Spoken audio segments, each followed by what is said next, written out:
Hello everyone, कैसे हो आप सब लोग। आज हम लेके आए नेक्स्ट पार्ट अपनी वीडियोस का, जो हमारा चल रहा है टॉपिक हमारा सेक्सुअल रिप्रोडक्शन इन एंजियोस्पर्म वाला जो हमारा चैप्टर है, उस पर हम थे। पहले हमने पॉलिनेशन वाला टॉपिक कवर कर लिया था।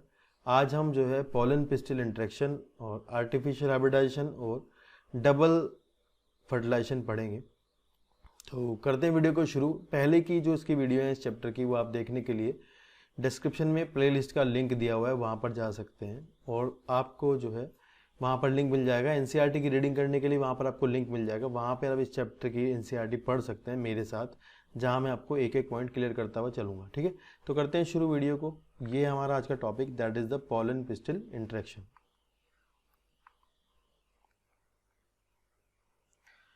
यहाँ लिखा है, it is the process in which pistil recognise compatible और incompatible pollen through the chemical component produced by them। देखिए ऐसा है, यहाँ पर जब pollen grain आपका पिस्टिल वाले पार्ट पर आता है तो स्टिग्मा सबसे पहले वो आपका जो लैंडिंग प्लेटफॉर्म है स्टिग्मा यहाँ पर पहुँचता है।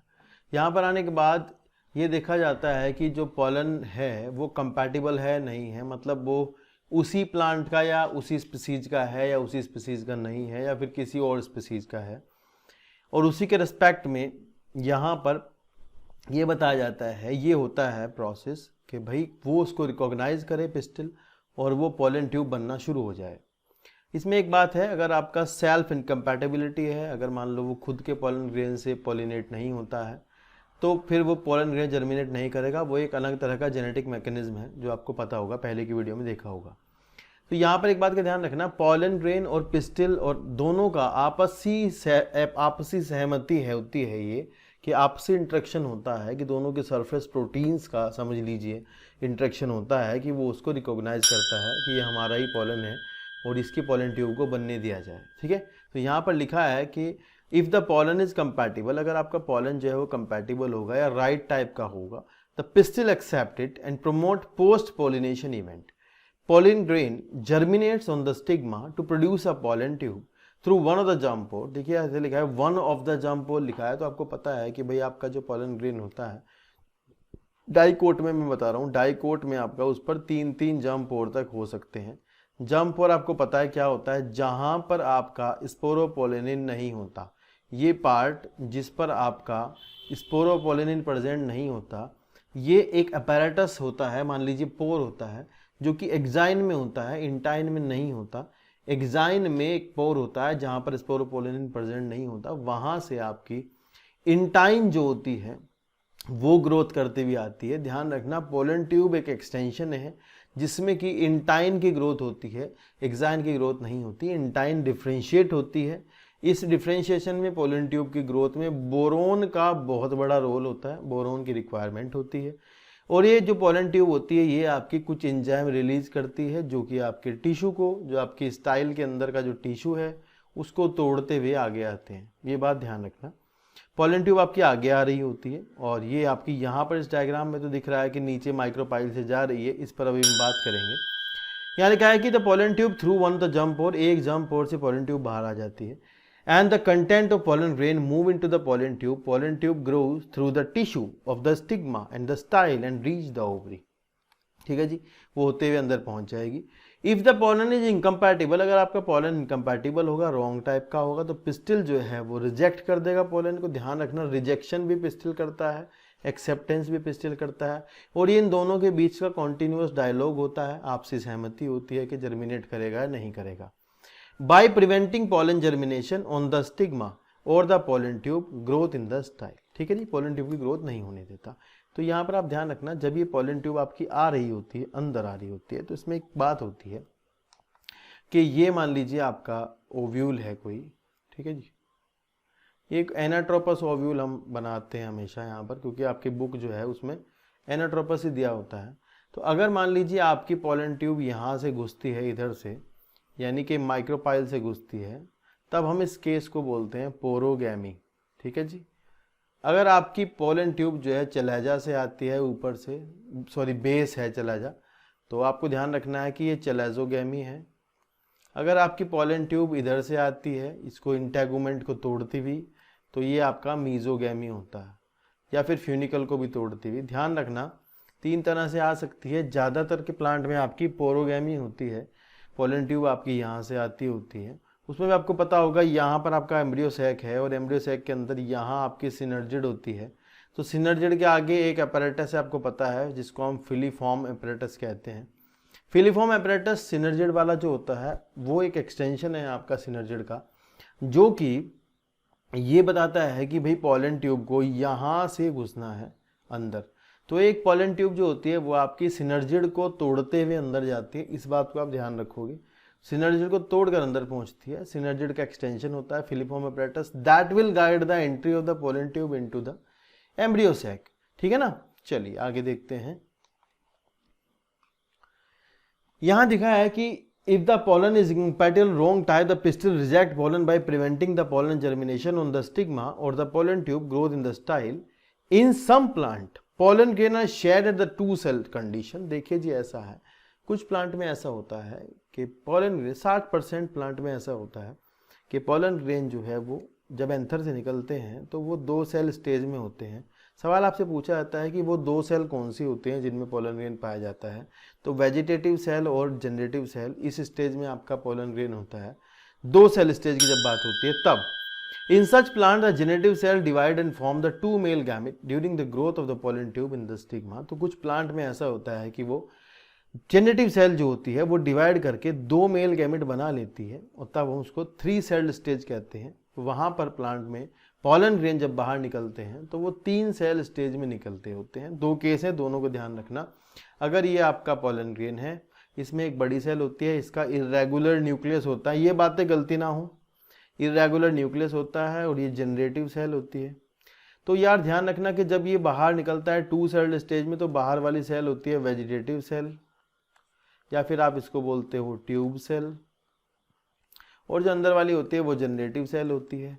जेनेटिव सेल फर्दर डिवाइड करती है माइटोसिस से और 2 मेल गैमेट बनाती है। तो ये इस तरह से इसके अंदर 2 मेल गैमेट बन जाते हैं और ये बड़ी वाली सेल, तो ये 3 सेल हो जाती हैं। एक ट्यूब सेल, उसके अंदर 2 मेल गैमेट जो कि आपके हैप्लॉइड होते हैं। पूरी सेल भी आपकी हैप्लॉइड होती है, ये ध्यान रखना। अब आप इसको पोलन ग्रेन को इस टाइम पर कह सकते हो मैच्योर मेल गैमेटोफाइट। तो मैच्योर मेल गैमेटोफाइट मतलब कि उसके अंदर 3 सेल होती हैं। इमेच्योर मेल गैमेटोफाइट में आपकी 2 सेल होती हैं। तो ज़्यादातर प्लांट में 2 सेल स्टेज में निकलता है अंदर से बाहर पोलन ग्रेन, और आपका कुछ प्लांट में जो है वो 33 सेल स्टेज में बाहर निकलता है। अगर ये 2 सेल में गया तो 2 सेल में जाने के बाद ये स्टिग्मा पर पहुंचेगा यहाँ पर और पोलन ट्यूब बनेगी, और फिर जनरेटिव सेल जो है वो पोलन ट्यूब में आएगी अंदर और वहाँ पर 2 मेल गैमेट बनाती है। ये ध्यान रखना, जेनेटिव सेल पोलन ट्यूब में आके 2 मेल गैमेट बनाती है। अगर पहले से आया है तो फिर कोई बात नहीं है, फिर तो ठीक है सब कुछ। ठीक है, चलिए यहाँ पर डायग्राम आप देख सकते हो। पहला डायग्राम को पोरोगैमी का दिखेगा, दूसरा मीजोगैमी का दिखेगा, तीसरा चेलेजोगैमी का दिखेगा। तो ये ऐसे याद रख सकते हो। नीचे एनसीईआरटी वाला डायग्राम है जिसमें कि आप देख सकते हो एक खास बात है कि मेल जो गैमिट हैं वो पोलन ट्यूब में दिखाई दे रहे हैं, और यहाँ पर आपको दिखेगा फिलीफॉर्म अपैरेटस। ये फिलीफॉर्म अपैरेटस जो है बाबू ये क्या कर रहा है, अट्रैक्शन कर रहा होता है किसका, पोलन ट्यूब का। पोलन ट्यूब को गाइड कर रहा होता है कि भाई तुम यहाँ से अंदर घुसो, ये जो जगह है सिनर्जिड को तोड़ती हुई। दूसरे डायग्राम में आप देख रहे होंगे, दूसरे डायग्राम में आपको दिखेगा सिनर्जिड को तोड़ती हुई आपकी पोलन ट्यूब अंदर घुस जाती है और उसके अंदर से 2 मेल गैमेट जो है वो बाहर निकल जाते हैं। ध्यान रखना, दोनों मेल गैमेट जो होते हैं वो आपके सिनर्जिड के साइटोप्लाज्म में निकलते हैं, सिनर्जिड के साइटोप्लाज्म में निकलते हैं। ये बात ध्यान रखोगे, ठीक है ना। देखते हैं यहाँ तो ये लिखा है कि भैया pollen in plant which share pollen in the 3 cell condition and pollen tube carry 2 male gametes from the beginning. Pollen tube reach the ovary, then enter the ovule through the micropyle and then enter the one of the synergid through filiform apparatus, और filiform apparatus की मदद से ये अंदर घुसती है। तो आगे लिखा है pollen tube reach the ovary, तो आपको पता ही है pollen tube पहुंच जाएगी और filiform apparatus को गाइड कर देगा और वहां पर जाकर के वो आपके 2 मेल गैमेट रिलीज कर देगी। A plant breeder can manipulate pollen pistil interaction even in incompatible pollination to get the desired hybrid। तो ध्यान रखना, पोलिनेटर्स से होते हैं, मतलब जो प्लांट पोलिनेटर्स प्लांट ब्रीडर से होते हैं वो क्या करते हैं आपको मैनिपुलेशन कर लेते हैं इन चीज़ों के साथ में और अपनी इच्छा के पोलन ग्रेन डाल लेते हैं और उनको जर्मिनेट करा लेते हैं। तो उसको आप आर्टिफिशियल हाइब्रिडाइजेशन कहते हैं, जो कि हम अब पढ़ने वाले हैं, ठीक है ना। तो इसलिए आपको ये लाइन लिख के दी गई है कि plant breeder can manipulate pollen pistil interaction को बेवकूफ़ बना सकता है आपस में उसको, and even compatible pollination to get the desired habit. ठीक है, तो जैसे कि नेक्स्ट आप देख रहे हो डायग्राम, आपको आर्टिफिशियल हैबिटेशन का डायग्राम दिख रहा होगा। इसमें यार करते क्या है, ज़्यादा बड़ी बात है नहीं। देखिए ऐसा है, मेंडल ने भी यही किया था। इन्होंने क्या किया था, हम अगर आपको अपनी इच्छा का कुछ कैरेक्टर चाहिए होता है तो हम ये कर सकते हैं कि जैसे बाइसेक्सुअल है पी का प्लांट, ये डायग्राम आपको पी प्लांट का दिख रहा है, इसमें आप क्या कर सकते हो, इमेच्योर स्टेज में आप ये कर सकते हो, एंथर को रिमूव कर सकते हो एक प्लांट के इमेच्योर स्टेट में। इस बात को ध्यान रखना, एंथर रिमूवल कर दोगे पहले आप। एंथर रिमूव करने के बाद इससे ये कंफर्म हो जाएगा कि अब इसमें ऑटोगैमी तो नहीं होने वाली, सेल्फ पोलिनेशन नहीं होगा।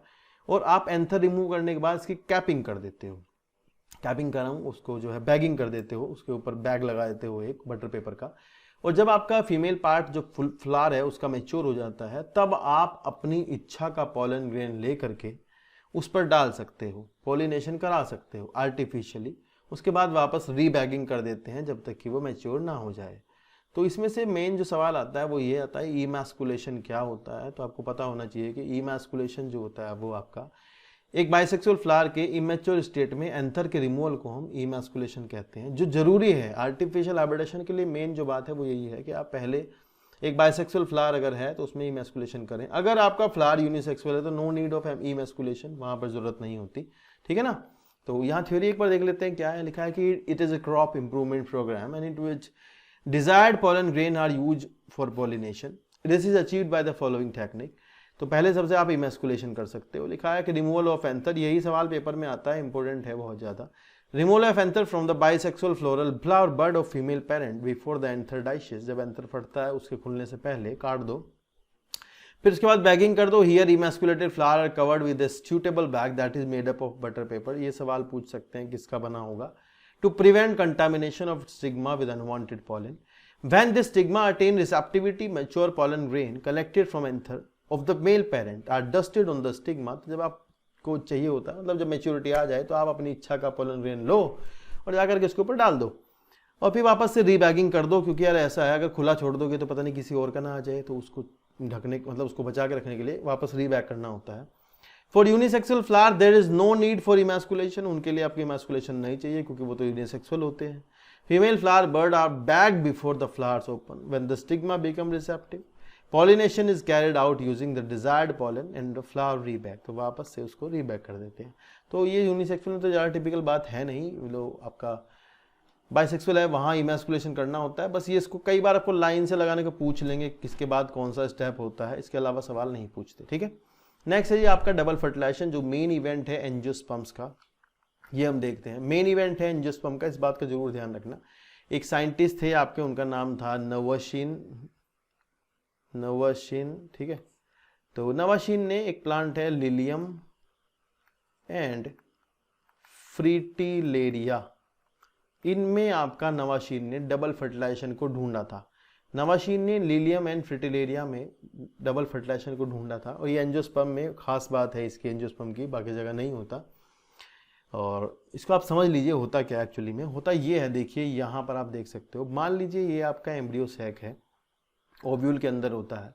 इसमें सेंटर में 2 पोलर न्यूक्लियाई होते हैं और ये आपकी सिनर्जिड है, ये आपका एग सेल है और एक सिनर्जिड आपकी टूट गई है, पोलन ट्यूब आ गई है और ये 2 मेल गैमेट यहाँ पर रिलीज हो गए हैं। मान लीजिए सेंट्रल सेल है, ऐसे बना देते हैं।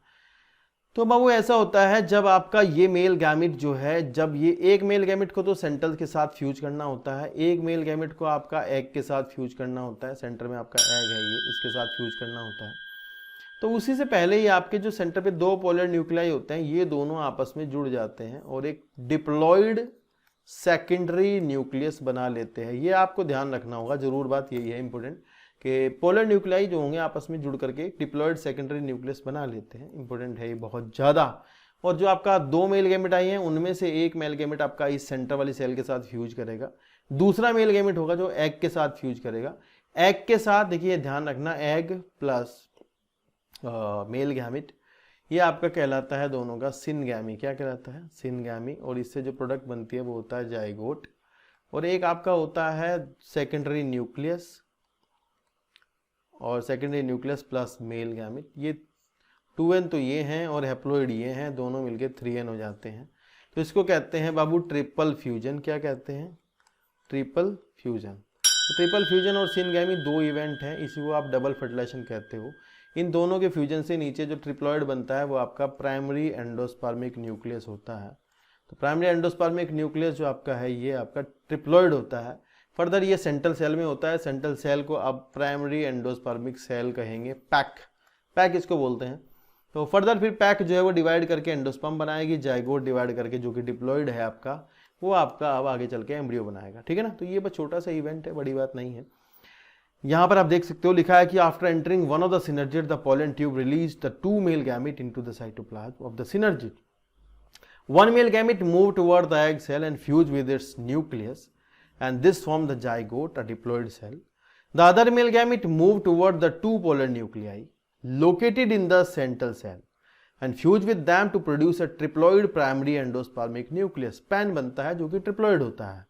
As it involves fusion of three haploid nucleus, इसमें मिलते हैं तो इसको हम ट्रिपल फ्यूजन कहते हैं। तो दो केस हैं, triple fusion and syngamy.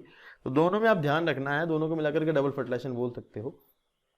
Since the two type of fusion, syngamy and triple fusion takes place in embryo sac, और it is called as a double fertilization। ये डबल फर्टिलाइजेशन कहलाता है, जो कि आपका लिलियम और फ्रिटिलिडिया में ढूंढा गया था। सवाल ये अच्छा सवाल है, ठीक है। It is an event unique to flowering plant. तो यार ध्यान रखना है, एंजियोस्पर्म का यूनिक इवेंट होता है। सवाल ये स्टेटमेंट लिखा हुआ आता है कि डबल फर्टिलाइजेशन जो होता है वो एंजियोस्पर्म का यूनिक इवेंट होता है। बिल्कुल यस करना है आपको इसको, yes. The central cell after the fusion become the pack. Fusion के बाद वो प्राइमरी एंडोस्पर्मिक सेल बन जाती है और फर्दर वो डेवलप होकर के एंडोस्पर्म बनाएगी और आपका जाइगोट जो डेवलप होकर के बनाएगा एम्ब्रियो। तो ये आगे की बात है, जाइगोट से कैसे एम्ब्रियो बनता है, कैसे पैक जो है वो आपके एंडोस्पर्म बनाती है, ये फर्दर हम नेक्स्ट जो वीडियो होगी आपकी उसमें पढ़ेंगे। इस वीडियो में आपको यहीं तक का मिलेगा। आप आशा करता हूँ आपको जो है वीडियो बहुत अच्छी लगी होगी।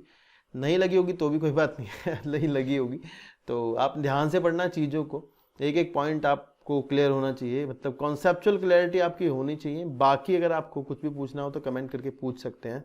और साथ ही साथ आपको जो डिस्क्रिप्शन है वहाँ पर लिंक मिलेगा। NCERT से इस चैप्टर को मेरे साथ पढ़ने वाली वीडियो जो होगी वो भी मिलेगी, और साथ ही साथ ये चैप्टर की वीडियो तो आपको मिल ही रही है। इसकी पहले की वीडियो देखने के लिए आप प्लेलिस्ट में जाकर के भी देख सकते हैं, और यहाँ पर तो आपको मिल ही जाएगा।